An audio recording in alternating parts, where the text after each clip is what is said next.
Welcome to Real Combat, everybody. I'm your host, Mick Manhattan, the Scene Snob, and I am back again with the competition where two movie lovers go head-to-head to tell me what I should watch and prove why. So we have two great guests with you tonight. One is my cohort on the Scene Snobs Podcast. He's the man. He is a Scene Snob himself, true to his heart, Mr. Casey Plott. Thank you so much. Pleasure. Please hold your Thank applause. you, sir. And then we have a very special guest who has a new movie coming out called Cupid for Christmas. Will be out on Hulu tomorrow, this Saturday. That's right. Make sure you check it out. Mr. Blayne Weaver, welcome Hello. to the show. It's good to see you guys. Thank you so much for having me.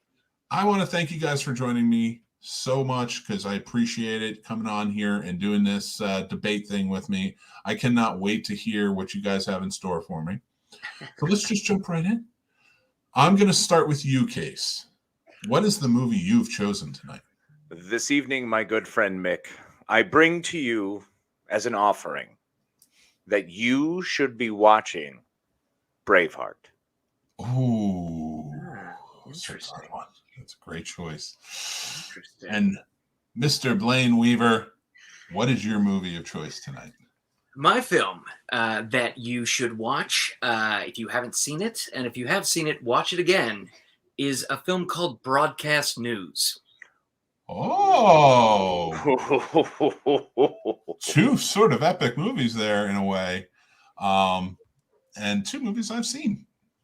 I don't think that's happened before. I have to go back and check the tapes, but I don't think there's been a show where I've seen both movies. And I love them, so I'm excited. All right. It'll be fun. So, Well, Broadcast News is old. So Broadcast News is the so I older start. movie. So, Blayne, the floor is yours. Why should I watch your movie? What a good question. First of all, you should watch Broadcast News because it is one of the most influential movies from my career. And I'm going to say that it's because what it's about is three people set in a very high stakes world dealing with very normal human problems. It's basically a love triangle, but it's set in the world of broadcast news journalism. And there's questions about journalistic morality. There's questions about our culture that has of like elevating the non-talented but good-looking and fast-talking guy over the person with substance.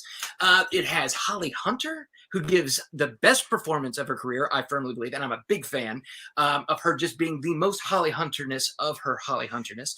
You have Albert Brooks, who's the best version of Albert Brooks in this movie. If you like being slightly uncomfortable by someone who doesn't feel comfortable in their own skin, Albert Brooks in this movie is amazing. And you have William Hurt, who for the first time ever, I think in all of his career, has flaws. Like most of his movies, with the exception of the Marvel movies, where he's just a bad guy, he's like this good-looking, stud.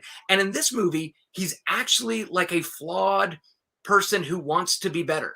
I don't know. I think the dialogue's amazing. It's James L. Brooks, who's just the Aaron Sorkin of the 80s. I think you could say, I don't know if I coined that, but I think it might be true. But basically, it all comes down to the movie moves fast. It's in this world that you don't really know unless you're in it, right? Joan Cusack in a small but amazing part. Jack Nicholson basically plays Tom Brokaw. Come on. I mean, this is like this amazing cast of people. Everybody talks fast.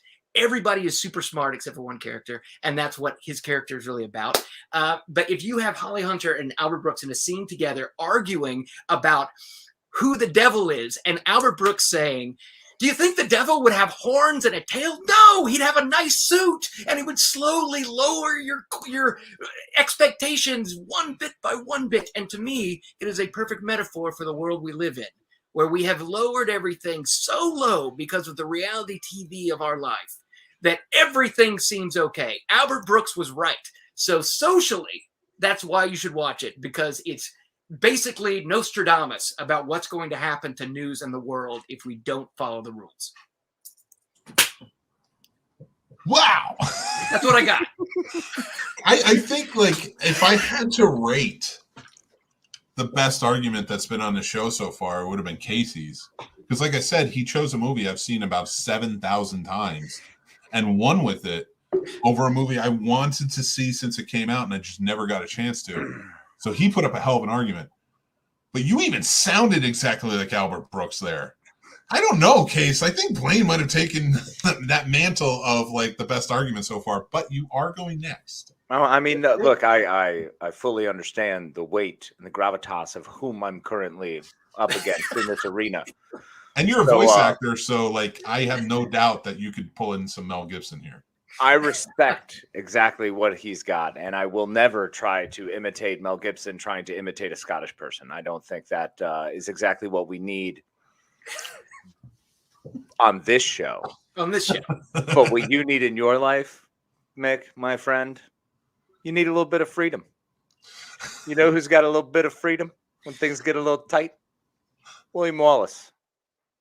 Old Billy Wallace. When you're feeling bad, when things are hard, when life is tough, when you're feeling down, don't you just want to see a guy get maced in the face while laying in bed? Billy Wallace can give you that. That's who you should be checking out. I understand that Blayne put forth quite the argument about the idea of the future and where we are and where we could be. Well, I feel like we're also steadily encroaching upon a future where people get maced in the face at night. And what better way to prepare yourself than watching a guy do it and how to potentially not do it? Like, don't live in a fucking castle. So I'm just saying that's an option. And you could learn that by watching Braveheart. It's a beautiful love story, too. So, you know, you can hang out with the wife for a little bit and enjoy that until, you know, she gets her throat slit, which happens pretty early. So then the wife's off to bed and it's just you in the movie. A lot of murder, a lot of death. And who doesn't enjoy that? Buddy, I'm telling you, this is the movie for you tonight. Get a little bit of time in with the wifey, get to hang out, and then, you know, enjoy yourself a murder rampage as someone gets betrayed, double-crossed, hurt, and loses all their land and loses their life and then loses their loved ones. And who doesn't want to see that, right? Come on. It's ideal. Don't forget about the part where he gets tortured before death. That's really exciting. So, yeah, if you've got a movie you want to watch that's going to bring up your spirits and get you prepped for that Christmassy mood, go with Braveheart. I feel like you talked yourself out of that one. No, the whole point was the idea. It'll come back around. It'll come back around. I have faith in you. It's going to live. Because it was a hell of an argument, and you didn't even take a breath. But I saw one and just walked past it. Watch your mouth, sir. This is a family film, and now I have to beep that out later. That's why you can edit it. I know now. If it's live, I can't.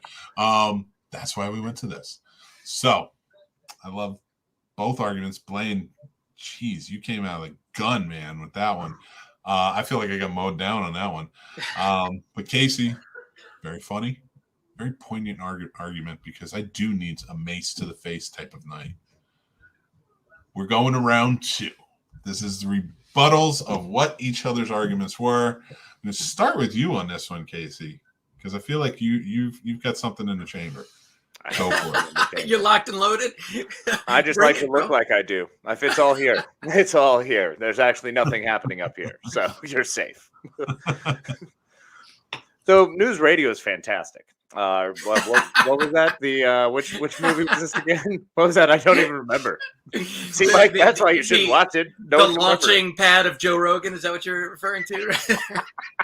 I'm telling you, it's metaphorically apropos.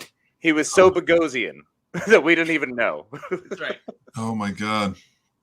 You can totally tackle that, Blayne. I mean, you worked with Dave Foley, so I mean he's gonna pick on you with news radio. Like, I mean, you just be like, listen, I know Dave Foley. You take that man's name out of your mouth. I know Dave Foley. You, sir, you're no Dave Foley.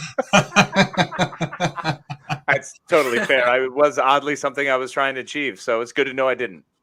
No, you'll get there, sir. You'll get there. Kids in the Hall, man. But it's great. Who doesn't love Kids in the Hall? It's phenomenal. Broadcast news, sir. That's what you're up against. Oh, no, I'm well aware. Yeah, no, I just wonder exactly why you would want to concern yourself with someone concerning themselves with concerning themselves. As Albert Brooks, it's all the man does, is he concerns himself with concern about other people's concern. And then that just gives me anxiety. He was in heaven in a movie, and I got anxiety about him being in heaven. Right, that's phenomenal. I'm not saying he's a bad actor. I just don't know if that's the mood you're really looking for. Is that the way you want to go to bed? Is that what you want? Do you want to have the macaw of the Southern hymnal that is Helen's voice and just going at you? Is that what you're looking for? I mean, I understand if it is, that's fine. But there's also, there's some Scottish accents out there waiting for you, buddy. I'm just saying. There's other options. Melodious Scottish accent. It's delightful, isn't it? Oh, with a fine, crazy, drunken Irishman too. I mean, bro, come on. It's just to say, it's like angels. That's very fair. Beautiful thing. Can't argue with that. So I'm just saying, as you're gearing up for bed and preparing yourself for not only to be defended against a mace in the face, which is really the main point here, but also I think it's important that looking at just the idea of someone just irately screaming into a camera. We do that enough. No, an argument for your sake. For a second round. Blayne, how about you? Can I counter on this? I'm yes, absolutely. Please, it's your time. Well, I will say that your point is well taken. Albert Brooks, to me, doesn't carry a movie. That's why this movie is perfect, because he's the third lead. Every time he gets a little, annoying and anxiety-ridden, he disappears. And we see the exact opposite of him, which is, what's his name? Who's like handsome and tall and calm and dumb.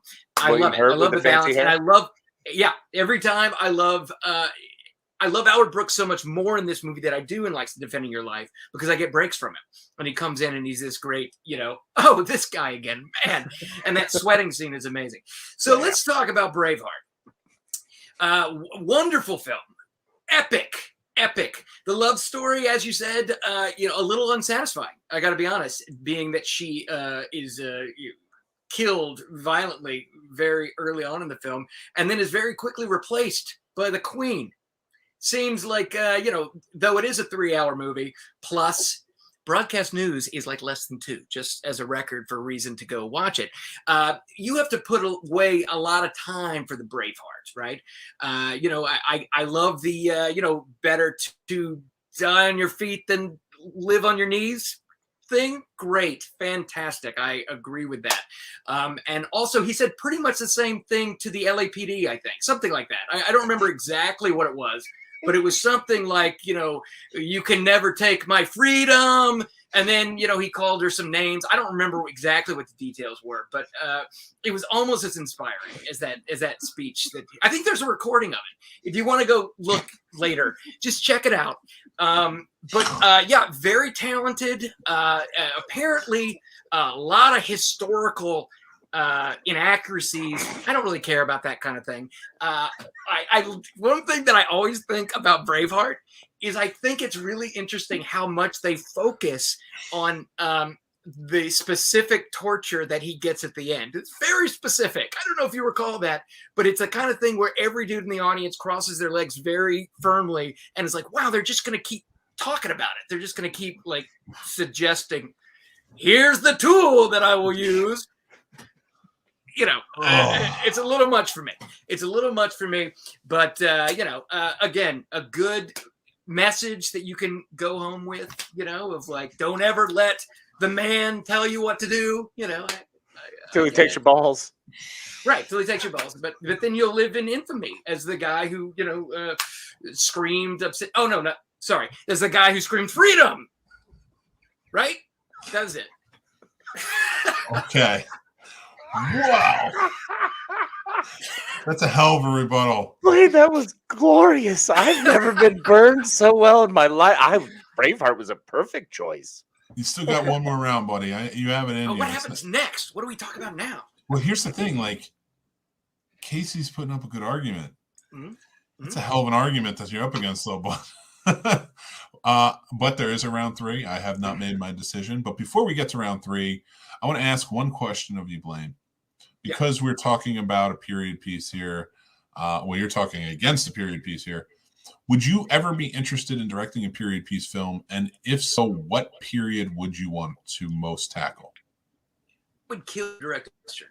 I would love to do a Western. I would love to do a gangster movie. I love all these iconic giant movies. It's like the movie gangster, the gangster movie is the best. You know, the movie Western. I love it.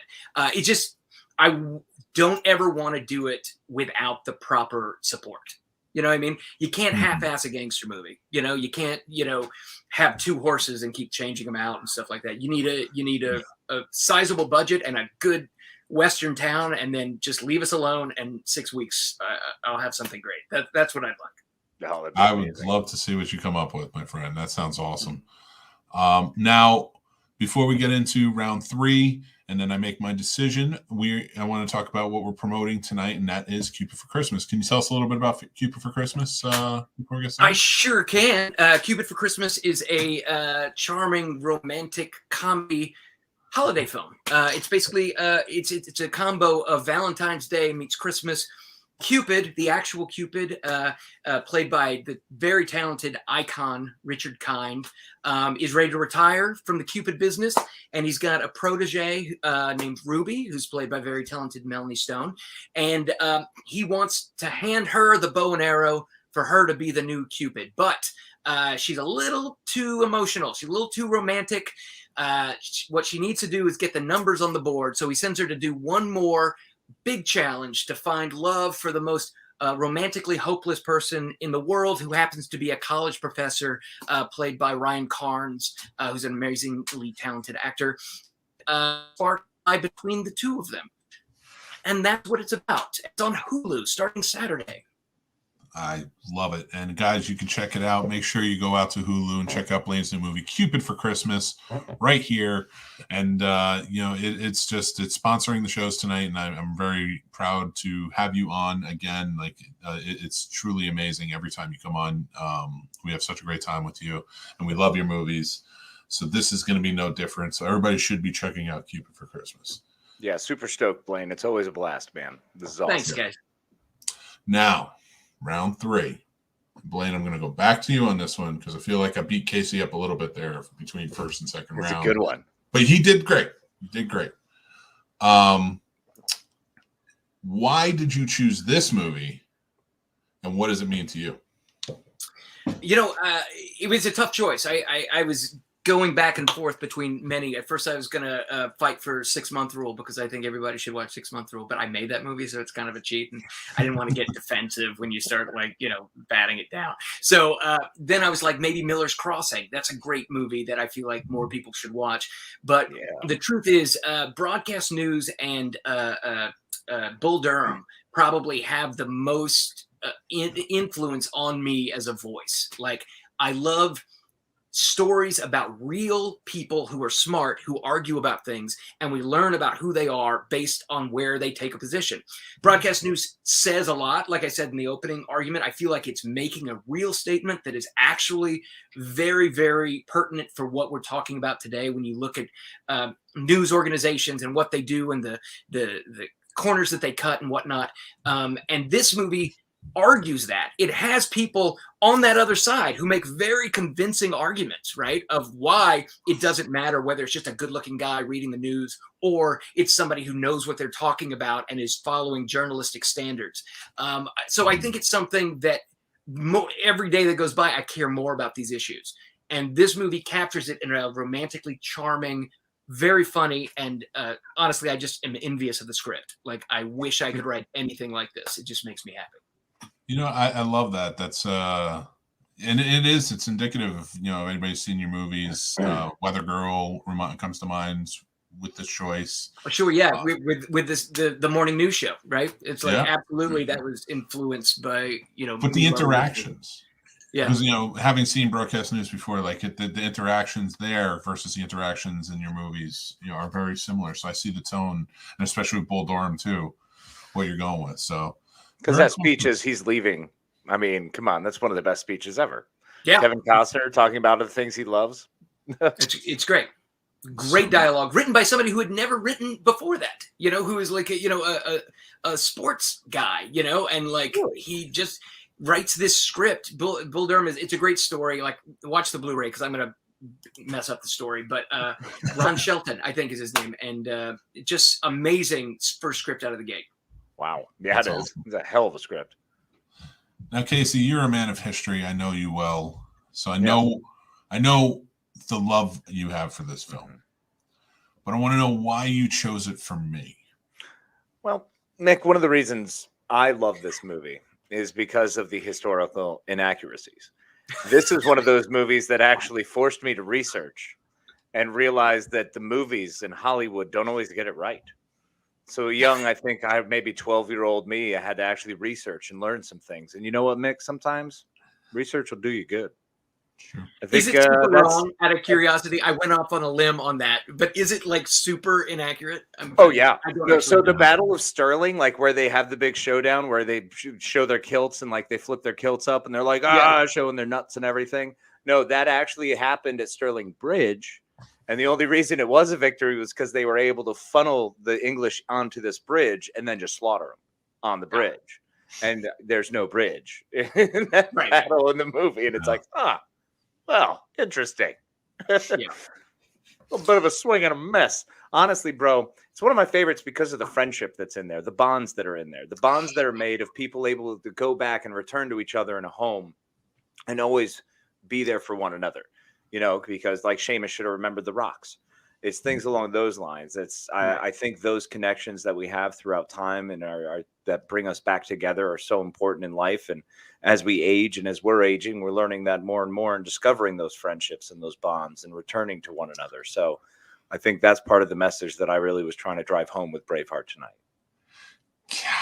Casey, you could have called me a dick for the first, that's all you're saying in the first two rounds. It's like, you're a dick, you're a dick, you're a dick, you're a dick. And then got to the third round and said that. And man, that dug the claws in. That was a great argument for that movie because that was a great movie. Chief bastard. And you lose because you slurped. You know how I feel about that. You can edit it. It's true.